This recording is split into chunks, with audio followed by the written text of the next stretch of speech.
انشاءاللہ آپ کی ارجنٹ ضرورت پوری ہوگی۔ ہمارے اللہ پر بہت یقین ہے، ہمیں جن مشائخ نے دیا ہے، ہم نے جب بھی اس پر عمل کیا ہے یا جس کو بھی دیا ہے اپنے متعلقین کو، کبھی بھی محروم نہیں ہوئے کہ اس کے پاس کچھ بھی نہیں ہوتا۔ ایسا وقت آتا ہے کہ بہت زیادہ ہوتا ہے، تو پیسے مال جو ہے ایمان کے لیے ڈال کی ضرورت، چونکہ انسان ہے، اکثر لوگوں کو ضرورت پیش آتی رہتی ہے، ہر بندہ محتاج ہے۔ اللہ کے ہم محتاج ہیں تو اللہ ہی سے چاہیں گے، اللہ ہی سے، اللہ کے خزانوں سے مانگیں گے کہ اللہ تاریخ آ رہا ہو، آپ کے پاس پیسے نہیں، آپ کو ارجنٹ رقم کی ضرورت ہو، چاہے جتنا بھی۔ الحمدللہ وکفا وسلام علی عبادہ الذین اصطفیٰ، اما بعد فاعوذ باللہ من الشیطان الرجیم، بسم اللہ الرحمن الرحیم۔ السلام علیکم ورحمۃ اللہ وبرکاتہ۔ پیارے بھائیوں بہنوں، شعبان کا مہینہ مبارک مہینہ چل رہا ہے، بہت ہی مبارک۔ اس شعبان میں حضور پاک صلی اللہ علیہ وسلم زیادہ سے زیادہ روزے رکھتے تھے۔ عائشہ صدیقہ رضی اللہ عنہ فرماتی ہیں کہ رمضان میں، سارے رمضان اور شعبان میں، میں نے نبی کریم صلی اللہ علیہ وسلم کو دیکھا ہے کہ زیادہ سے زیادہ روزے رکھتے تھے۔ تو اس میں ایک تو روزے رکھیں، عبادات کریں، شب برات بھی آ رہا ہے، تو آج میں اس کا ایک وظیفہ، 9ویں شعبان کا ایک وظیفہ خصوصی جو ہمیں اپنے مشائخ سے ملا ہے، آپ کو اجازت کے ساتھ دیتا ہوں۔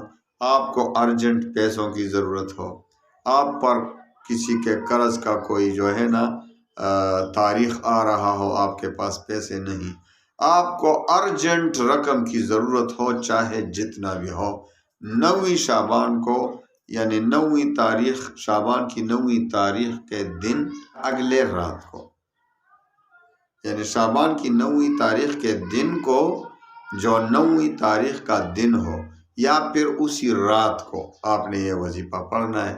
انشاءاللہ آپ کو ارجنٹ پیسے ملیں گے۔ آپ کی ضرورت، چونکہ انسان ہے، اکثر لوگوں کو ضرورت پیش آتی رہتی ہے، ہر بندہ محتاج ہے۔ اللہ کے ہم محتاج ہیں تو اللہ ہی سے چاہیں گے، اللہ ہی سے، اللہ کے خزانوں سے مانگیں گے کہ اللہ تعالیٰ ہماری ضروریات کو پورے کرے۔ اور دیکھو کسی بھی انسان کو کسی بھی وقت پیسوں کی ضرورت پڑ سکتی ہے۔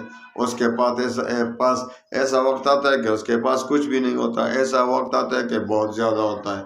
تو پیسے، مال جو ہے ایمان کے لیے ڈال ہے، تو پیسے بغیر کسی ضرورت کے قرض بھی نہ لیں۔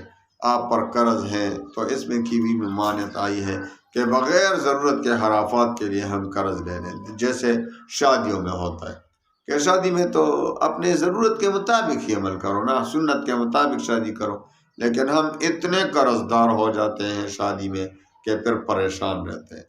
اب جو ہو چکا ہے، ابھی آپ کو پیسوں کی ضرورت ہے، تو یہ 9ویں شعبان آ رہا ہے، اس میں 9ویں شعبان کے دن کو یا آنے والے رات کو، یعنی شعبان کی 10ویں رات کو آپ نے وظیفہ کرنا ہے۔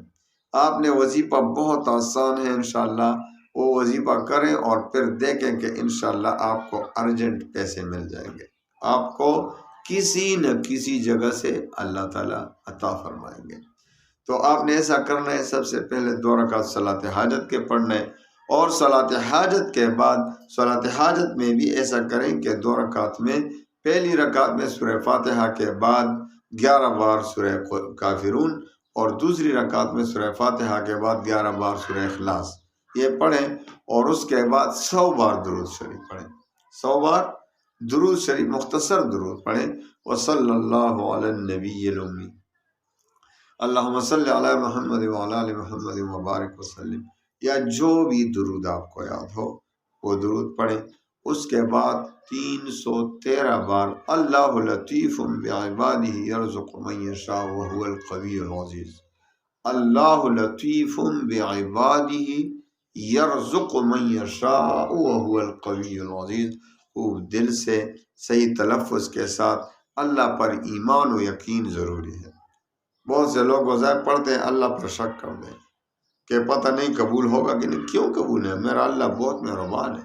جس طرح اللہ پر یقین رکھو گے، اسی طرح اللہ تعالیٰ بھی معاملہ فرماتے ہیں حدیث قدسی کے مطابق۔ تو اللہ پر یقین، 5 وقت کی نماز کی پابندی شرط ہے اجازت کے لیے، اور رزق حلال کی طلب اللہ پر اعتماد اور یقینی کامل کے ساتھ، اور تلفظ ٹھیک کرے وظیفے کا۔ اللہ لطیف بعبادہ یرزق من یشاء وہو القوی العزیز، 313 بار، اول و آخر 100 بار درود شریف، اور اس کے بعد خوب اپنی ضرورت اللہ سے مانگیں، اللہ کے سامنے حاجت پیش کریں، اللہ کے سامنے فریاد کریں، روئیں، گڑ گڑا کر اللہ سے دعا کریں، انشاءاللہ آپ کی ارجنٹ ضرورت پوری ہوگی۔ ہمارے اللہ پر بہت یقین ہے، ہمیں جن مشائخ نے دیا ہے، ہم نے جب بھی اس پر عمل کیا ہے یا جس کو بھی دیا ہے اپنے متعلقین کو، کبھی بھی محروم نہیں ہوئے، لیکن ہدایات کے مطابق عمل کرتے ہوئے۔ وہ لوگ ہدایت پر عمل نہیں کرتے، بس وظیفہ سرسری پڑھ لیتے ہیں، دیکھ لیتے ہیں اسکپ کر کر کر کے، اور پھر کہتے ہیں وظیفہ کام نہیں کرتا۔ وظیفہ کام کرتا ہے، آپ کا وظیفہ ٹھیک نہیں، آپ وظیفہ کا طریقہ آپ کو معلوم نہیں، آپ صحیح طریقے سے وظیفے پڑھتے نہیں، اس پر عمل نہیں کرتے ہدایات پر۔ تو اس پر عمل کرے شروع انشاءاللہ العزیز، اور 9ویں تاریخ کو شعبان کی 9ویں یا رات کو پھر پڑھیں انشاءاللہ۔ اگر رات کو نہ ہو سکے پھر 10ویں کو بھی پڑھیں، لیکن زیادہ جو تاثیر ہے وہ 9ویں شعبان کے دن یا رات کو پھر۔ تو اللہ تعالیٰ تمام مسلمانوں کی پریشانیوں کو دور فرمائے۔ میری طرف سے سب کو اجازت ہے، اور یہ بھی میری طرف سے آپ کو نصیحت ہے کہ اس شعبان میں زیادہ سے زیادہ روزے رکھیں، تاکہ آنے والے رمضان کے لیے تیار ہے۔ ہاں، جب آخری دن شعبان کے آخری دن ہو جائے تو اس وقت روزے نہ رکھیں، اس میں ممانعت ہے کہ رمضان اور شعبان جو ہے کہیں ایسا نہ ہو کہ آئندہ سال آنے والے لوگ جو ہیں شعبان ہی میں روزے کو سمجھے کہ رمضان آ رہا ہے، پھر پتہ نہیں چلے گا کہ شعبان کون سا ہے رمضان۔ تو شعبان اور رمضان میں فرق ہونا چاہیے، پہلے دنوں میں زیادہ روزے رکھیں، آخر میں پھر نہ رکھیں۔ تو اللہ تعالیٰ تمام مسلمانوں کو اس پر عمل کرنے کی توفیق دے۔ اللہ تعالیٰ تمام مسلمانوں کے غموم، ہموم، پریشانیوں کو دور فرمائے، اور اللہ تعالیٰ اپنے غیبی خزانوں سے تمام مسلمانوں کو وافر مقدار میں مال و دولت عطا فرمائے، تاکہ وہ کسی غیر مسلموں کے، کسی مخلوق کے محتاج نہ رہیں۔ اللہ تعالیٰ جن پر قرضے ہیں، اللہ تعالیٰ اپنے خزانوں سے اس کو ادا کرنے کی توفیق عطا فرمائے۔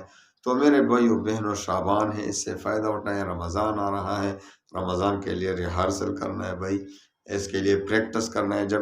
جب آپ شعبان میں روزے رکھیں گے، جو لوگ شعبان میں روزے رکھتے ہیں ان کے لیے رمضان میں روزے رکھنا پھر آسان رہتے ہیں۔ تو اس پر عمل کریں، اللہ تعالیٰ آپ کو خوش رکھے۔ اللہ تعالیٰ آپ نے وقت دیا میری باتوں کو سننے کے لیے، وقت نکالا، اللہ تعالیٰ آپ کے اس وقت کو قیمتی بنائے، اور اس کو دنیا و آخرت کی فلاحی کا ذریعہ بنائے۔ جہاں رہیں خوش رہیں، آباد رہیں، اپنا خیال رکھیں۔ اللہ تعالیٰ دنیا و آخرت میں خوشیاں نصیب فرمائے۔ وآخر دعوانا ان الحمد للہ۔